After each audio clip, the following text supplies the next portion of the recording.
स्वागत है आप सभी का। आपके साथ मैं हूं स्वप्निल। शुरुआत करेंगे बड़ी खबर से। खबर श्री गंगानगर से है, जहां पर आज किसानों की महापंचायत चल रही है।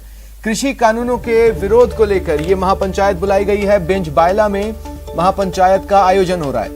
संयुक्त किसान मोर्चा की ओर से ये महापंचायत बुलाई गई है और इसमें अपनी बातों को रखा जा रहा है, चर्चा की जा रही है। 5 थानों की पुलिस ने मौके पर मोर्चा संभाला हुआ है। आपको बता दें कि विधायक गिरधारी महिया महापंचायत में शामिल होंगे और साथ ही विभिन्न संगठन के नेता भी इसमें शामिल होंगे। तो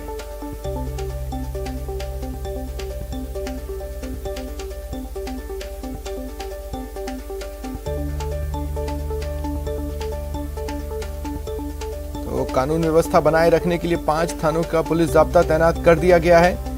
केंद्रीय कृषि कानून जिनका लगातार विरोध चल रहा है, इसी के विरोध की कड़ी में ये किसान महापंचायत बुलाई गई है और कई चर्चित चेहरों के इसमें शामिल होने की बात सामने आ रही है। खासकर विधायक गिरधारी महिया इसमें शामिल होंगे और बात की जाएगी कि किस तरह से केंद्रीय कृषि कानून किसानों को नुकसान पहुंचा सकता है। संयुक्त किसान मोर्चा ने इस महापंचायत का आह्वान किया है और श्रीगंगानगर लगातार ही केंद्रीय कृषि कानूनों के किसानों का जो विरोध है उसके केंद्र में रहा है। एक तरफ दिल्ली में लगातार प्रदर्शन चला है, दूसरी तरफ श्रीगंगानगर में लगातार प्रदर्शन चला है और विरोध की कड़ी में आज ये किसान महापंचायत बुलाई जा रही है और जाहिर तौर पर आंदोलन की आगे की रणनीति पर इसमें बातचीत होगी। साथ ही आंदोलन को और कैसे तेज किया जाए, इस पर भी रणनीति बन सकती है। और ज्यादा जानकारी के लिए बात करेंगे सहयोगी अशोक शर्मा से। अशोक, कितने बजे शुरू होगी ये महापंचायत और अब तक की क्या हाइलाइट्स हैं?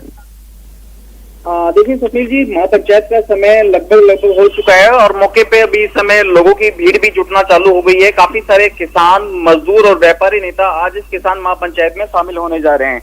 ओवरऑल जो केंद्रीय कृषि कानूनों को लेकर जो श्री गंगानगर जिले और हनुमानगढ़ जिले में जो विरोध चल रहा है, उस पूरे के पूरे विरोध को, उस आंदोलन को और तेजी लाने के लिए आज श्री गंगानगर की बेंच बायला की धान मंडी परिसर में ये किसान महापंचायत का आयोजन किया जा रहा है। और साथ में जो आज जो खास मेहमान इसमें जो रहेंगे इस किसान महापंचायत में, वो फिल्म स्टार बॉलीवुड अभिनेत्री सोनिया मान सहित अन्य जनप्रतिनिधि हैं, जैसे कि माकपा के पूर्व विधायक हेतराम बेनीवाल हैं, बीकानेर के श्री डूंगरपुर विधायक गिरधारी महिया भी शामिल होंगे। और तीनों केंद्रीय कृषि कानूनों के खिलाफ ओवरऑल जो मूवमेंट चल रहा है, चाहे वो शाहजहांपुर में चल रहा हो, चाहे हनुमानगढ़ और गंगानगर में जगह जगह टोल नाके पर चल रहा हो, उसको तेज गति देने पर पूरा का पूरा आज रणनीति बनाई जाएगी। इसके अलावा जो दूसरी खबर साथ में आई है स्वप्निल जी, वो श्री गंगानगर के सादुल शहर से निकल के आई है। वो केंद्रीय कृषि कानून से जुड़ी खबर है कि जहां भाजपा सरकार में पूर्व मंत्री रहे गुरजन सिंह बराड़ का एक निजी कार्यक्रम चल रहा था संकट दर्शन का।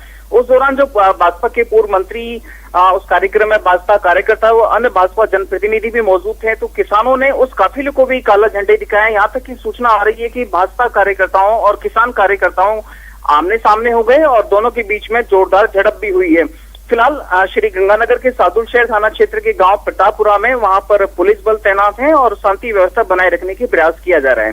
अभी कुछ दिन पहले भी झड़प की स्थिति बनी थी अशोक, और कहते हैं दूध का जला छाछ फूंक कर पीता है। ऐसे में कानून व्यवस्था को पुख्ता रखने के लिए, कानून व्यवस्था बनाए रखने के लिए ही वहां पर इस तरह से तस्वीरें नजर आ रही हैं कि मानो इलाके को छावनी में बदल दिया गया हो।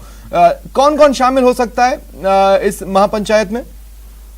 देखिए, इस महापंचायत में आपको इस बॉलीवुड अभिनेत्री के अलावा जो स्थानीय नेता हैं, अभी फिलहाल तो उन्हीं को लाया गया है। संयुक्त किसान मोर्चा पर जो केंद्रीय नेतृत्व के जो नेता थे, उनके आने की उम्मीद अभी कम ही दे रही है। लेकिन जो स्थानीय स्तर के नेता हैं, हनुमानगढ़ और श्री गंगानगर जिले के अलावा बीकानेर जिले के जो माकपा कार्यकर्ता है, कामरेड कार्यकर्ता है और अन्य जो किसान संगठन है, उनके ही नेता इसमें शामिल होंगे। और इसी वजह से, जैसा कि अभी आपने कहा कि कुछ दिनों पहले भी जैसे कि नोखा विधायक बिहारी लाल बिश्नोई के साथ और साथ में भाजपा के एससी मोर्चा के प्रदेश अध्यक्ष के साथ जो कपड़े फटने जैसी घटनाएं, उसके बाद से जो पूरा का पूरा जो बंदोबस्त किया गया में, वो पूरा जानकारी की आप नजर बनाए रखें।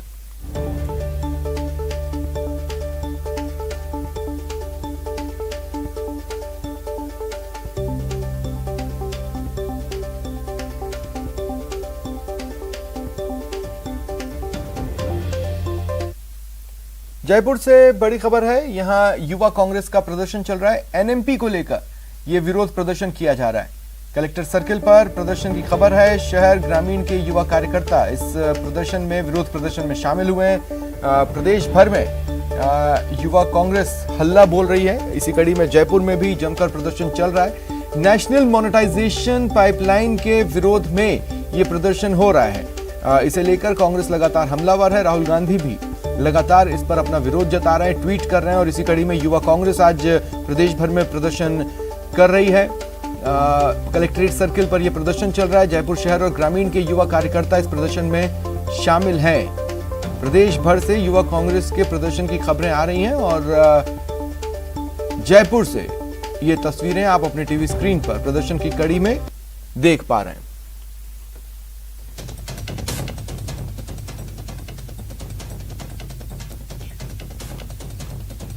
तो एक्सक्लूसिव तस्वीरें हैं प्रदर्शन की, आप देख सकते हैं। युवा कांग्रेस के जो कार्यकर्ता हैं, जो यूथ है, वो सड़कों पर उतरा है। कार्यकर्ताओं का ये कहना है कि देश को गिरवी रखने की जो है वो कोशिश की जा रही है मोदी सरकार द्वारा। जिस तरीके से धन जुटाने के लिए सरकारी संपत्तियों को प्राइवेट कंपनियों को लीज पर दिया जा रहा है या उन्हें हिस्सेदारी दी जा रही है, उसे लेकर जो है वो आक्रोश है। तो यूथ कांग्रेस के कार्यकर्ता आज पूरे प्रदेश भर में जो है वो प्रदर्शन कर रहे हैं। और यहाँ पर जो है वो यूथ कांग्रेस जयपुर की अगर बात करें तो यहाँ पर कलेक्ट्रेट सर्किल पर जो है यूथ कांग्रेस के कार्यकर्ता जुटे हैं। प्रदर्शन जो है वो किया जा रहा है आज सभी पूरे जो है प्रदेश भर में। हमारे साथ में संजीदा जी हैं। क्यों विरोध कर रहे हैं आप इसका? जिस तरीके से पूरा देश देख रहा है कि नरेंद्र मोदी एक एक करके पूरे देश को बेच रहे हैं, इस प्रकार हमारे देश के युवा बेरोजगार हुए। जिस प्रकार नरेंद्र मोदी जिस वादे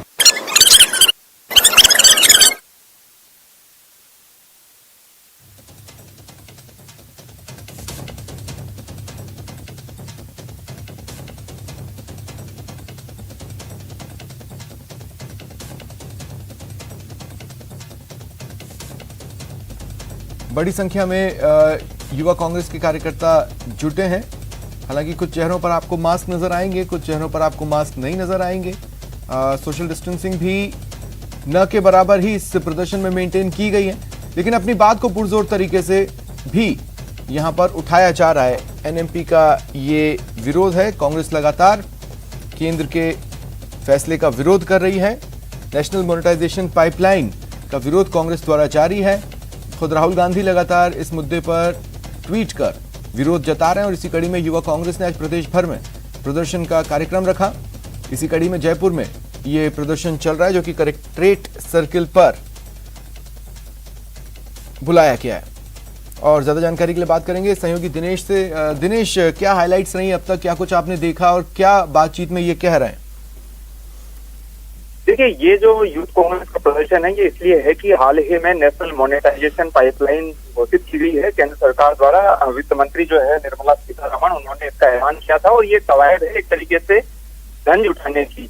उसमें ये कहा गया है कि जो सरकारी संपत्तियां हैं उन्हें लीज पे दिया जाएगा या हिस्सेदारी प्राइवेट कंपनियों को जो है वो दी जा सकती है और उससे जो है वो धन जुटाने की कवायद है।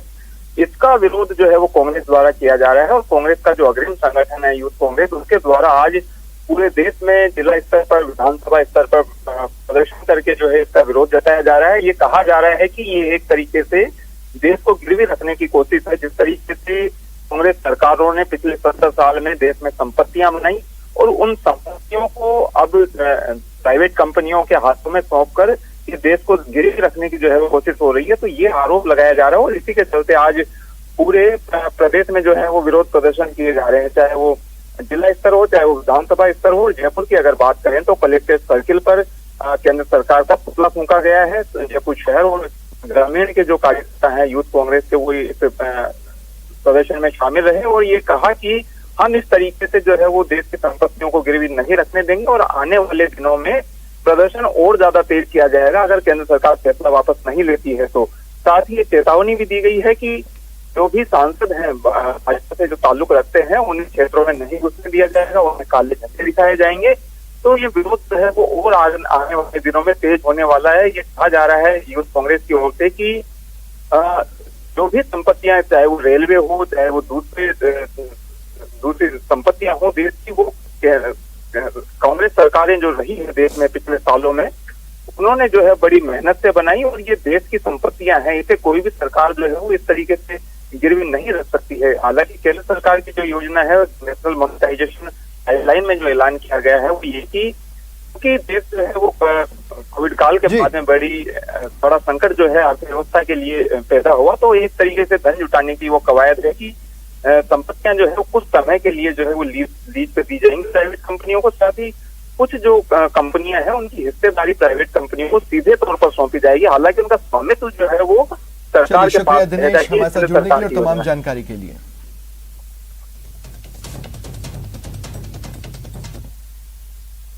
और अब बात कर लेते हैं गांव की सरकार की, जिसके प्रथम चरण के रण के लिए मतदान चल रहा है। 6 जिलों में जिला परिषद और पंचायत समिति सदस्यों के चुनाव के लिए पहले चरण का मतदान जारी है।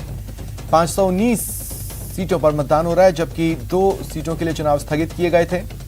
भरतपुर, दौसा, जयपुर, जोधपुर, सवाई माधोपुर और सिरोही जिले की तस्वीरें आप अपने टीवी स्क्रीन पर देख पा रहे हैं। कुल 3599 बूथ हैं, जिन पर सुबह 7:30 बजे से ही मतदान शुरू हो गया, जो कि शाम के 5:30 बजे तक चलेगा। राज्य चुनाव आयोग के अनुसार 519 सीटों पर मतदान हो रहा है, जबकि 2 सीटों के लिए चुनाव स्थगित किए गए हैं। मतदान को लेकर सुरक्षा के पुख्ता इंतजाम है। चप्पे चप्पे पर पुलिस के जवान तैनात नजर आ रहे हैं और वोटिंग को लेकर भी सुबह से ही मतदाताओं में खासा उत्साह नजर आ रहा है। चलिए 3 तस्वीरें और आपको दिखाते हैं। जोधपुर, कोटपुतली, दौसा की तस्वीरें आपके टीवी स्क्रीन पर आप देख सकते हैं। मतदाताओं में अच्छा खासा उत्साह है। महिलाएं भी गांव की सरकार बनाने के लिए बढ़ चढ़कर हिस्सा ले रही हैं।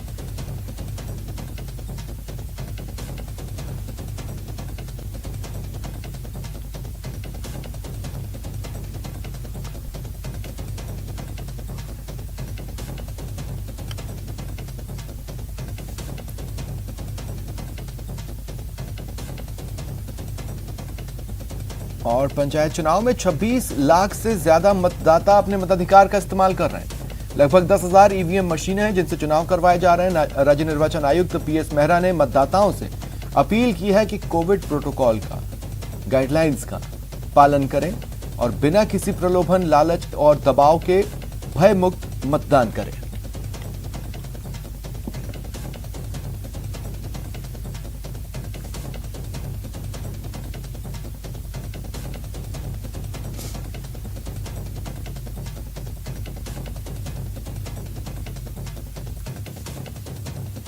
पंचायत समिति सदस्यों के लिए वोट डाले जा रहे हैं। मैं जयपुर के नीमेड़ा पंचायत समिति के बूथ पर हूं, जहां पर बड़ी संख्या में महिला मतदाता हैं। आइए इनसे बात करते हैं कि ये वोट के बारे में क्या जानती है, इस चुनाव के बारे में कोई जानकारी भी इनको है या नहीं है। चुनाव कौन लड़ रही से तंगठे बीजेपी। अच्छा ये बताओ कि काइन सोच वोट दे रहे थे? वोट देना तो दिया, वोट देना तो दिया। अच्छा काई होना चाहे वोट काई सोच दे रहा है जो सरकार सही सुविधा मिलनी चाहिए, पानी की व्यवस्था सही टाइम पे मिलनी चाहिए, लाइन वाइन वगैरह सही टाइम पे उपलब्ध होनी चाहिए। हाँ, जो तुम उम्मीदवार चुनाव लड़ रहे हैं उनके बारे में कोई जानकारी है आप लोगों को? है, गांव का विकास होना चाहिए, सब सुविधाएं उपलब्ध होनी चाहिए। और अच्छा काकी जी, चुनाव कौन लड़ रही हो से? हमारा पता हो भाई जी, हमारा पता हो दिए मंदिर थे, हमारा मंदिर तो दिए। तो आपने इन महिला मतदाताओं की बात सुनी होगी। ये उम्मीदवारों को नहीं जानते कि कौन चुनाव लड़ रहा है। घर वाले इन्हें बताते हैं कौन से सिंबल पर वोट करना है, वहां जाकर के ये वोट करती हैं। इस बारे में अभी भी जागरूकता का अभाव है, क्योंकि ये जो चुनाव होते थे हमेशा सरपंच के चुनाव के साथ में होते थे। इस बार अलग से चुनाव हो रहे हैं, इसलिए बहुत ज्यादा जोर आ रहा है। काकी जी कौन चुनाव लड़ रही थे? हाँ, चुनाव कौन लड़ रहे थे? एक तो गीता जी से, हाँ, और दूसरी यहाँ के चांदकर्ण जी के। अच्छा कहीं सोच वोट दे रहा है जो? अब कहीं भी सोच दे दिया, या कोई घर के मान कोई सुविधा करे, या आपको जेला की, रोड़ा की, नालिया की, इसलिए वोट देवा चा। और कोई गरीबा के लिए।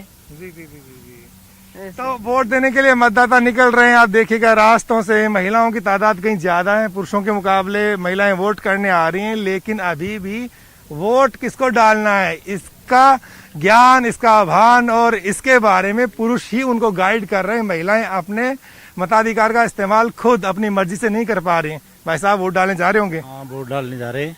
ये महिलाओं को किसी ने बताया नहीं, ये जानती नहीं है चुनाव कौन लड़ रहा है। ये सिर्फ सिंबल बताया जाता है इनको। सिंबल ही बताया जाता है और ये पहले से अपना मत बताती नहीं है किसी को। और ये बताती तो नहीं है, लेकिन अजी चुनाव कौन लड़ रही है? मन तो कौन ज्ञान है? चुनाव कौन लड़ रहा है? पता नहीं। चुनाव कौन लड़ रहा है? पता नहीं। तो आप ये देखिएगा कि मैंने 3 महिलाएं ये गई, इनसे बात करी, और जो पहले महिलाएं आई थी उनसे बात करी। इनको कोई पता नहीं चुनाव कौन लड़ रहा है, उम्मीदवार का नाम क्या है। बस इनको ये जरूर घर वालों ने बताया है कि हमें किस पार्टी को वोट करना, चुनाव का चिन्ह क्या है। यानी कि अभी भी जागरूकता की बहुत दरकार है। मतदाताओं को अवेयर करने के लिए राजनीतिक दलों को भी बहुत सारा काम करना होगा। शिक्षा की वजह भी एक इसमें बड़ा कारण बनती है, लेकिन अभी भी घर का जो वोट है, महिलाओं का वोट, वो पुरुष तय करते हैं। ये बात सबके सामने जाहिर हो रही है। कैमरा पर्सन दिलीप चेची के साथ बाबूलाल धायल, न्यूज 18, निमेड़ा गांव, जयपुर। पंचायती राज चुनाव के पहले चरण में प्रदेश के 6 जिलों में वोटिंग चल रही है। जयपुर पीसीसी में कंट्रोल रूम बनाया गया है, जिसके जरिए मतदान वाले इलाकों से पल पल की जानकारी ली जा रही है। कंट्रोल रूम में 14 लोगों की टीम लगाई गई है। प्रताप पूनिया को प्रभारी बनाया गया है।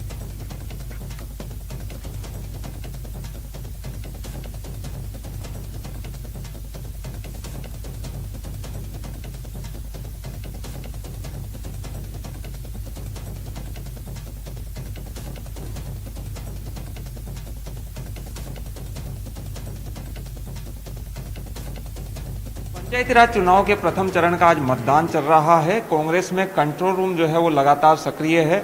यहाँ पर जो है पीसीसी प्रदेश कांग्रेस कार्यालय जो है वहाँ पर कंट्रोल रूम बनाया गया है और शुरुआत से ही ये कंट्रोल रूम सक्रिय है। आज क्योंकि मतदान हो रहा है तो पल पल की जानकारी जो है वो जुटाई जा रही है। कहाँ किस क्षेत्र में किस तरह की दिक्कतें आ रही है, उन सभी दिक्कतों का जो है वो निस्तारण करने का प्रयास किया जा रहा है और पल पल की जानकारी यहाँ पर जुटाई जा रही है।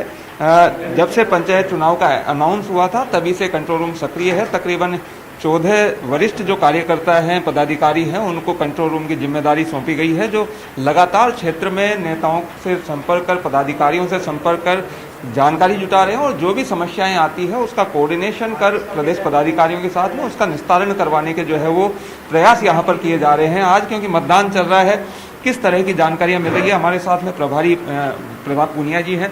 प्रताप जी, किस तरह की जानकारियां मिल रही है फील्ड से? आज सबसे पहले मैं तो एक बात करना चाहूँगा, भारत रत्न नोबेल पुरस्कार मदर टेरेसा जी की जयंती है, उनको सादर नमन करता हूँ। और आपके चैनल के माध्यम से ये कहना चाह रहा हूँ दिनेश जी कि आज राजस्थान में 6 जिलों में मतदान चल रहा है पंचायत राज का, जिला परिषद के, जिसमें 25 पंचायत समिति और जिला परिषद के 6 जिलों में मतदान शुरू हो रहा है और शाम को 7 बजे तक मतदान रहेगा। 1-2 जगह जरूर समाचार लगे थे भी कहीं मतदान रोका गया था, एक जगह मशीन खराब हो गई थी और जोधपुर में कोई छुटपुट घटना हो गई थी, उस बारे में तो हमने वहाँ पे हमारे प्रभारी थे उनको फ़ोन कर दिया, उन्होंने सॉर्ट आउट किया।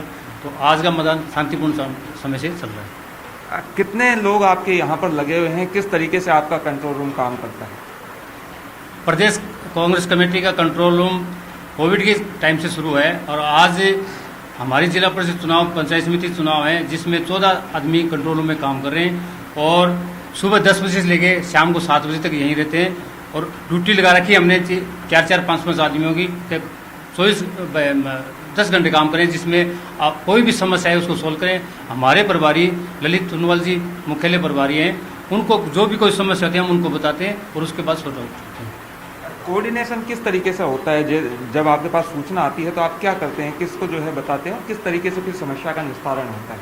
हमारे पास सूचना आती है, अभी जैसे मान लो आप जोटवाड़ा पंचायत समिति से समाचार मिला कि हमारे यहाँ आप फलाने आदमी को भेजो, जिसका नाम आता है, जैसे हमारे मंत्री जी का नाम है लालचंद कटारिया जी को वहाँ पे भेजो, तो हमारे पास उसमें हम कोऑर्डिनेट करते हैं मुख्यालय ललित तुनवाल जी से।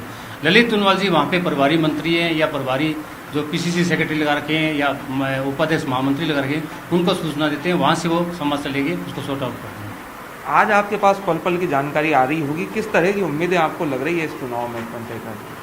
हमारे जिला परिषद और पंचायत राज के चुनाव का राजस्थान के मुख्यमंत्री जिन्होंने कहा था कि हम अपना काम पूरा करेंगे और उसमें रासायनिक जन कल्याणकारी योजनाओं को लगभग सॉर्ट आउट कर दिया है, 70% के करीब काम किया है और उसके हिसाब से जनता ने कांग्रेस का मन बना रखा है और अधिकांश जगह हमारा जिला प्रमुख और पंचायत समिति प्रधान बनेंगे। तो बिल्कुल देखिए, कांग्रेस जो है वो आश्वस्त नजर आ रही है। वरिष्ठ जो कांग्रेसी हैं अब्दुल रज्जाक भाटी जी, वो भी यहाँ पर मौजूद है। अब बताइए सर, किस तरह की उम्मीदें आपको लग रही है इस चुनाव में? कंट्रोल रूम लगातार काम कर रहा है, लगातार आप लोग कार्यकर्ताओं के संपर्क में हो, किस तरीके से जो है वो उम्मीदें लग रही है? कंट्रोल रूम में बैठ के जहाँ भी चुनाव हो रहे हैं वहाँ की सारी सूचना ली जा रही है। कहीं भी कोई प्रॉब्लम दिक्कत होती है उसको यहाँ बैठ करके प्रॉब्लम को हल करा जा रहा और बराबर के जहाँ चुनाव हो रहे हैं सब हमारी कंट्रोल रूम के लोग उनके कॉन्टेक्ट के अंदर है और किसी तरह की कोई परेशानी नहीं है, बढ़िया काम चल रहा है। उम्मीदें किस तरह की है चुनाव से? क्या ज्यादा चुनाव में तो उम्मीद पूरी है कि सब जगह हम जीतेंगे। हमने काम किया बराबर 3 साल हो गए हमें काम करते हुए, सरकार हमारी बढ़िया काम कर रही है। अशोक गहलोत के नेतृत्व में सब जगह हम जीतेंगे। कैमरामैन यासीन के साथ दिनेश शर्मा, न्यूज 18 जयपुर।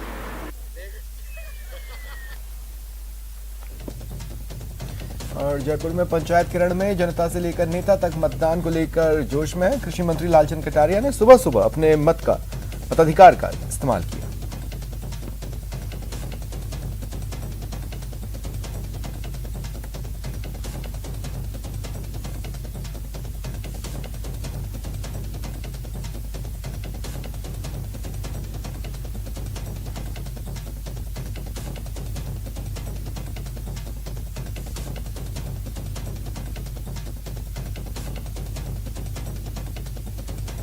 वही है, महंगाई, पेट्रोल, डीजल, गैस, बेरोजगारी, ये सारे मुद्दे किसानों के पास बिल्कुल जिंदा है। किसान आंदोलन की भी लोग बात करते हैं गाँव के अंदर। ये सारी बातें लोगों के जहन में हैं और जहाँ जहाँ मैं जाके आया हूँ, इन गाँव में पीछे अभी रुक के आया हूँ, वहाँ लोग ये महसूस कर रहे हैं कि जो मार पड़ी है महंगाई की और जिस तरह से पेट्रोल डीजल के दाम बढ़े और हर क्षेत्र के अंदर महंगाई बढ़ी है, वो लोगों को पता है। और उसके खिलाफ मतदान हो रहा है। जो कोरोना काल में अशोक गहलोत जी ने प्रबंध किया ना, गरीब आदमी का ध्यान रखा, आम आदमी के जीवन का ध्यान रखा, उसकी चर्चाएं गाँव में हो रही है। बिजली, पानी, सड़क निर्माण, जितने भी स्वास्थ्य संबंधी ये जितने भी प्रबंध किए पिछले 2.5 साल के कार्यकाल में, उसकी लोग तारीफ करते हैं और लोगों का मन है कांग्रेस को वोट देने का। बड़ी खबर है, जोधपुर में मतदान के दौरान हंगामा हुआ। डिगाड़ी में फर्जी मतदान को लेकर हंगामा हुआ। 2 युवतियों को फर्जी वोट देते पकड़ा गया। फर्जी वोटिंग पर प्रत्याशियों ने हंगामा किया। 2 गुट के प्रत्याशी हंगामा करते रहे। फर्जी मतदान करने वाली युवतियां इस बीच फरार हो गईं। प्रदेश के दूसरे सबसे बड़े शहर जोधपुर में मतदान में फर्जी वोटिंग को लेकर जमकर हंगामा हुआ है। शहर के मंडोर पंचायत समिति स्थित डिगाड़ी कस्बे में फर्जी मतदान को लेकर प्रदर्शन किया गया, हंगामा किया गया। हंगामा इतना बढ़ा कि पुलिस को भारी जाब्ता तैनात करना पड़ा। वहीं भाजपा और कांग्रेस के समर्थक फर्जी मतदान को लेकर पोलिंग बूथ पर आमने सामने आ गए। 2 युवतियों को फर्जी मतदान करते पकड़ा गया, लेकिन दोनों युवतियां फरार हो गईं। वहीं एक युवक फर्जी आईडी को लेकर मतदान केंद्र के अंदर तक पहुंच गया, लेकिन वहां पर बैठे एजेंट ने युवक को पहचान लिया और पुलिस को बुलाकर फर्जी मतदान का आरोप लगाया। बाद में युवक को हिरासत में लिया गया।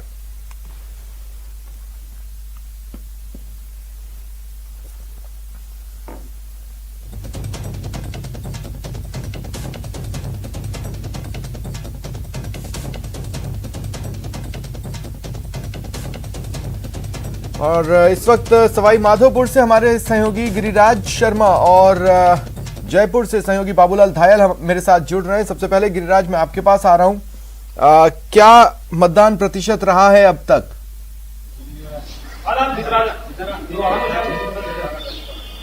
जी स्वप्निल, देखिए सवाई माधोपुर जिले में 2 पंचायत समितियों में यह मतदान हो रहा है। सुबह सवेरे 7:30 बजे मतदान प्रक्रिया प्रारंभ हो गई थी।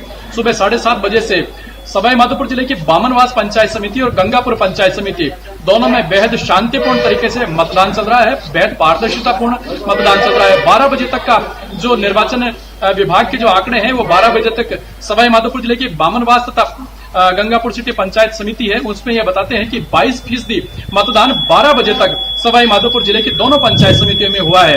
वहीं लगातार मतदान प्रक्रिया लगातार जारी है। कुछ जगहों पर, एक दो जगहों पर ईवीएम में गड़बड़ी की शिकायत आई थी, जहां पर ईवीएम को बदल दिया गया है। लगातार मतदान प्रक्रिया जारी है। जो गंगापुर सिटी और बामनवास दोनों ही जो पंचायत समितियां हैं, इनमें तकरीबन 216 जो मतदान केंद्र है वो गंगापुर में है, और इसके अलावा जो बामनवास है इसमें 168 मतदान केंद्र है। जो दोनों ही पंचायत समितियों हैं, दोनों पंचायत समितियों में सुरक्षा के बड़े माकूल बंदोबस्त किए गए हैं। 2000 से अधिक पुलिस कर्मियों का जाब्ता यहाँ पर लगाया गया है। पुलिस मोबाइल जो पार्टियां वे लगातार गश्त कर रही हैं। आप इस वक्त देख सकते हैं, हम इस वक्त बामनवास पंचायत समिति है, इसके यहाँ पर जो खेड़ली का जो मतदान केंद्र है यहाँ पर खड़े हुए हैं। खेड़ली मतदान केंद्र पर भी आप देख सकते हैं मतदाताओं की कतार है वो लगातार लगी हुई है। ग्रामीण महिला तथा पुरुष मतदाता है वो अपनी बारी का इंतजार कर रहे हैं, घंटों से यहाँ पर खड़े हुए हैं। जैसे जैसे जो वोटिंग कास्ट हो रहा है उसके बाद में एक उसके पश्चात में लगातार मतदाताओं को बूथ में प्रवेश दिया जा रहा है और मतदान प्रक्रिया लगातार जारी है। लोकतंत्र के इस जश्न में जो तस्वीरें हैं बेहद खूबसूरत भी यहाँ पर देखने को मिली है। नवीन मतदाता है वो उनमें भी काफी उत्साह देखने को मिला है। इसके अलावा जो बुजुर्ग और उम्र दराज जो मतदाता है, जो चलने में भी सक्षम नहीं है, उनके परिजन उनको यहाँ पर लेकर के आए हैं। लगातार जो मतदान है वो यहाँ पर लगातार चल रहा है, शांतिपूर्ण तरीके से मतदान चल रहा है। बाबूलाल, आपके पास भी आऊंगा, क्या तस्वीरें दिखा पाएंगे आप और मतदान प्रतिशत का लास्ट आंकड़ा जो जारी हुआ?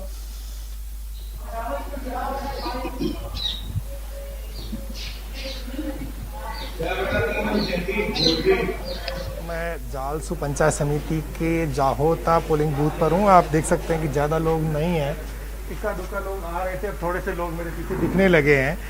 बहुत यानी कि जो उत्साह होना चाहिए वो यहाँ पर दिखाई नहीं दे रहा है। इसके पीछे एक बड़ा कारण जो है वो ये है कि जहाँ उम्मीदवार सक्रिय हैं, जिन्होंने जीतने के लिए बहुत जोर लगाया हुआ है, तो वहाँ पर मतदाताओं की भीड़ नजर आ रही है। लेकिन जहाँ पर दोनों ही पार्टियों के उम्मीदवार अगर जोशीले नहीं है तो फिर मतदाताओं ने भी दूरी बना ली है पोलिंग बूथ से। मेरे साथ में लोग उनसे बात करते हैं, वजह क्या है? अभी तक मुश्किल से 30% वोट भी नहीं पड़े यहाँ पर। वजह तो देखो क्या है, हमेशा जो नॉर्मली चुनाव होते हैं अपने दिसंबर जनवरी माह में होते हैं, इस बार गर्मियों में चुनाव है, तो मैं तो इसको एक बड़ी वजह मानूंगा कि जो वोटिंग प्रतिशत थोड़ा सा अमूमन थोड़ा सा कम हो पा रहा है। क्या लग रहा है मतदाता क्यों नहीं पहुंच रहा बड़ी संख्या में? पहले यहाँ पे कतारें होती थी जब भी चुनाव होते थे। तो इसमें एक्चुअली ये देखा जाए कि थोड़ा गर्मी का मौसम है, गर्मी के माहौल की वजह से लोग बाग घरों से नहीं निकल के आ रहे हैं। और फिर देखा जाए तो ये थोड़ा ग्रामीण इलाका है, ग्रामीण इलाके में दूर दराज डाणियों में लोग बसे हुए हैं, तो थोड़ा उनका काम भी देखना पड़ता है कि काम करके फिर बाद में मतदान करें। तो आपको लगता है दोपहर बाद में लोग ज्यादा आएंगे? बिल्कुल उम्मीद है, जैसे जैसे ठंड का टाइम आएगा तो लोग बाग अपने घरों से निकल के मतदान करने के लिए आएंगे। लेकिन स्वप्निल, जो आंकड़ा हमारे पास में आया उसमें सबसे जो ज्यादा है झोटवाड़ा मतदान हुआ है। दोपहर के 12 बजे तक का आंकड़ा अभी अब तक हमारे पास में है 30.68%। उसके बाद में कोटपुतली में 28.61, विराटनगर में 25.24, पावटा में 28.57, शाहपुरा में 24.43। जालसू में ज्यादा मतदान के प्रति उत्साह नहीं है फिलहाल, 26% के आसपास यहाँ पर वोट पड़ रहे हैं। आमेर में 29.92।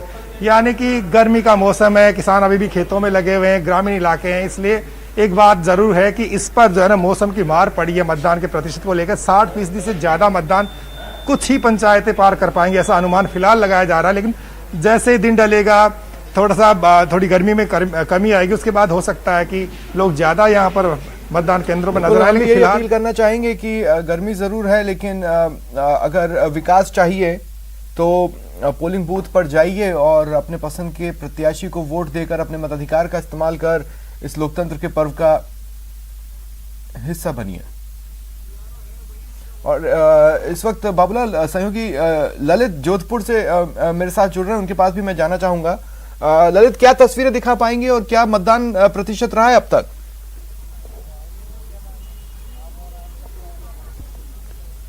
देखिए स्वप्निल, सुबह से लेकर लगातार मतदान चल रहा है, लेकिन मतदान प्रतिशत की जहां तक बात करें, कतारें अब तक फिलहाल नजर नहीं आ रही। ये सबसे चिंता वाली बात कही जा सकती है कि लोग अब तक घरों से निकल नहीं रहे हैं। 12 बजे तक की अगर मैं बात करूं तो 18% मतदान की बात साफ तौर पर सामने आ रही है। जोधपुर के 7 पंचायतों में चुनाव हो रहे हैं और ऐसे में लगातार जिस तरीके से मतदान प्रतिशत की संख्या कम है तो वो परसेंटेज कम रहने का अनुमान लगाया जा सकता है। लेकिन फर्जी वोटिंग की बात लगातार सामने आई है। अब तक 4 जो युवक हैं उनको फर्जी वोटिंग के तौर पर हिरासत में लिया गया है। मैं मंडोर पंचायत समिति में हूँ यहाँ पे, और यहाँ पे करीब 2 युवक जो हैं हिरासत में लिए गए हैं। 2 युवतियां भी यहाँ पे आई थी, जिनको लेकर दोनों ही पार्टियों के प्रत्याशियों में भी जबरदस्त हंगामा हुआ था, लेकिन तब जाके जो है मामला शांत हुआ। लेकिन फिलहाल लगातार धीरे धीरे लोग आ रहे हैं, क्योंकि ये गाँव के चुनाव है, पुलिस लगातार मुस्तैद है। और आप देख सकते हैं कि अब जो निर्वाचन विभाग के अधिकारी हैं वो भी अब शांति से बैठे हैं, क्योंकि इतनी भीड़ नहीं है और ऐसे में इक्का दुक्का लोग यहाँ पहुंच रहे हैं और मतदान कर रहे हैं। तो तस्वीरें फिलहाल सुनसान इलाकों की हैं, ज़्यादा भीड़ नहीं है, लेकिन अपील करना चाहेंगे कि लोग घरों से बाहर निकलें, क्योंकि ये लोकतंत्र का महापर्व है और इस महापर्व में गाँव की सरकार गाँव के विकास को लेकर चुनी जाती है। और ऐसे में जब चुनाव ढंग से नहीं होगा, वोट परसेंटेज अच्छा नहीं होगा, तो एक अच्छे लोकतंत्र में परिणाम साफ तौर पर सामने नहीं आएंगे। तो अपील की जा सकती है कि लोग घरों से निकलें और लोकतंत्र के पर्व में अपनी आहुति दें। ठीक है, शुक्रिया आप तीनों का मेरे साथ जुड़ने के लिए और तमाम बातचीत के लिए। रुकते हैं ब्रेक के लिए।